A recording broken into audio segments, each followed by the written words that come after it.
ఈ సభకు ఇక్కడికి విచ్చేసిన పురుషోత్తం సార్కి మరి ముఖ్య అతిథులకు అందరికీ నమస్కారాలు తెలియజేస్తూ, అట్లాగే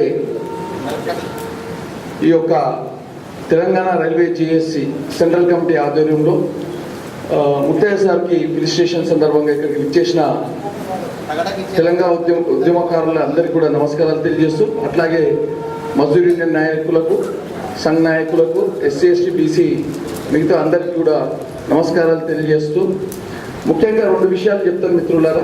మిగతా స్పీకర్స్ కూడా ఉండరు, మాట్లాడతారు కనుక.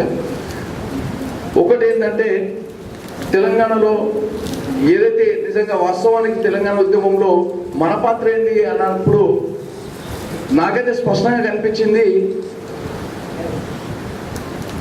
తెలంగాణ రైల్వే ఉద్యోగుల ఐక్యత కమిటీ. ఇది నిజంగా మిగతా ఉద్యోగుల కంటే రాష్ట్ర ప్రభుత్వంలో ఏదైతే తెలంగాణ ఉద్యమం పైన జరిగిన పోరాటంలో వాళ్ళొక పాత్ర ఉంటే, రాష్ట్ర కమిటీ నుంచి అంటే సెంట్రల్ గవర్నమెంట్ నుంచి నిజంగా వాస్తవానికి ఈ యొక్క గవర్నమెంట్ ఉద్యోగంలో ఉండి కూడా ఈ యొక్క కార్యక్రమం తీసుకోవడం అంటే, దానికి అధ్యక్షత వహించడం అంటే నిజంగా ఆ గొప్పతనం మాత్రము ముత్తయ్యకు దక్కుతుందని చెప్పేసి సందర్భంగా తెలియజేస్తున్న మిత్రులారా.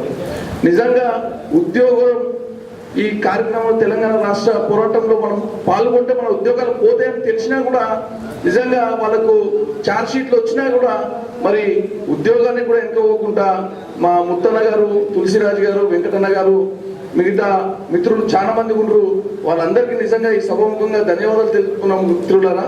వాళ్ళ స్ఫూర్తితోనే మేము మా ఒక లాలగూడ వర్క్షాప్లో యూనిట్ ఏర్పడింది. వాళ్ళ స్ఫూర్తితోనే నేనైతే వచ్చినా అని చెప్పేసి తెలియజేస్తున్నా మిత్రులారా. మరి అట్లాగే వర్క్షాప్ యూనిట్ నుంచి నన్ను పిలిచిన కాబట్టి వర్క్షాప్ గురించి నేను మాట్లాడుతున్నా. ఏదైతే మొట్టమొదటిగా ఉద్యమంలో నా పాత్ర నేను ముత్తన్నతో కొనసాగుతున్న సందర్భంలో ఆ వర్క్షాప్ యూనిట్ వేయడం జరిగింది. దానికి నేను ట్రెజర్గా ఉన్నా. ఆ సందర్భంగా మాత్రం మాకు ఇచ్చిన కార్యక్రమం మాత్రం మేము సంపూర్ణంగా విజయవంతంగా నిర్వహించడం జరిగింది మిత్రులారా. దాంట్లో భాగంగా వర్క్షాప్ చరిత్రలోనే మొట్టమొదటిసారిగా ఎప్పుడు కూడా జరగని కార్యక్రమాలు మేము చేశాం. ఏ విధంగా అంటే, గేట్ ముందు ఇప్పటివరకు ఎవరు డేట్ చేయలేదు.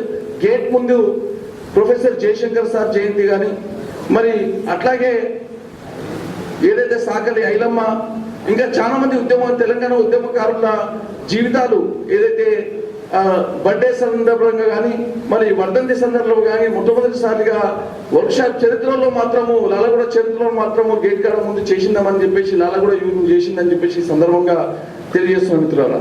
అట్లాగే నిజంగా వాస్తవానికి కొన్ని విషయాలు మాట్లాడుకుంటే మిత్రులారా, స్వాతంత్రం రాకముందుకు ఏ విధంగా దళిత బహుజన బతుకులు ఏ విధంగా ఉన్నాయో తెలంగాణ వచ్చినాక కూడా అదే విధంగా ఉన్నాయని చెప్పేసి నేను భావిస్తున్నా మిత్రులారా. నిజంగా ఈ యొక్క నియంత్రిత పోకడాలను మరి ఏదైతే ప్రశ్నిస్తామని చెప్పేసి ఆ రోజు నుంచి కోనరాజు సార్ ఎంబడున్నామో మేము అందరము ఖచ్చితంగా ఈ రోజు కూడా సార్ ఏదైతే పార్టీ పెట్టిందో ఖచ్చితంగా దానికి అందరూ కూడా మేము చెదురుగా ఉంటూ, రేపు అదే ఏదైతే నిధులు నియామకాలు గురించి ఏ విధంగా తెలంగాణ పోరాటం మొదలైందో అదే రేపు సార్ ఒక గవర్నమెంట్ వచ్చినాక కూడా ఆ నియామకాలు, ఆ నిధులు అనేది తెలంగాణ ప్రజలకు దక్కుతాయని చెప్పేసి ఈ సందర్భంగా నేను ఆశిస్తున్నా మిత్రులారా.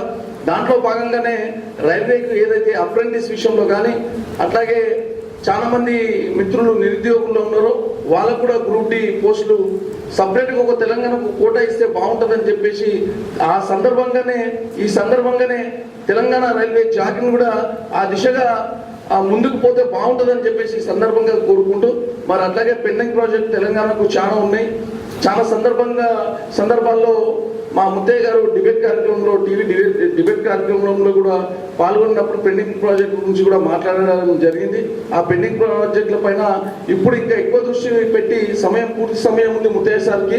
ఆ సమయాన్ని ఈ పెండింగ్ ప్రాజెక్టు, ఈ రైల్వే ఉద్యోగాల గురించి, అప్రెంటిస్ల గురించి పూర్తి స్థాయిలో సమయం కేటాయించాలని చెప్పేసి కోరుకుంటూ, మరి సమయం ఇచ్చిన అధ్యక్షుల వారికి ధన్యవాదాలు తెలియజేస్తూ థ్యాంక్ యూ అన్నారు.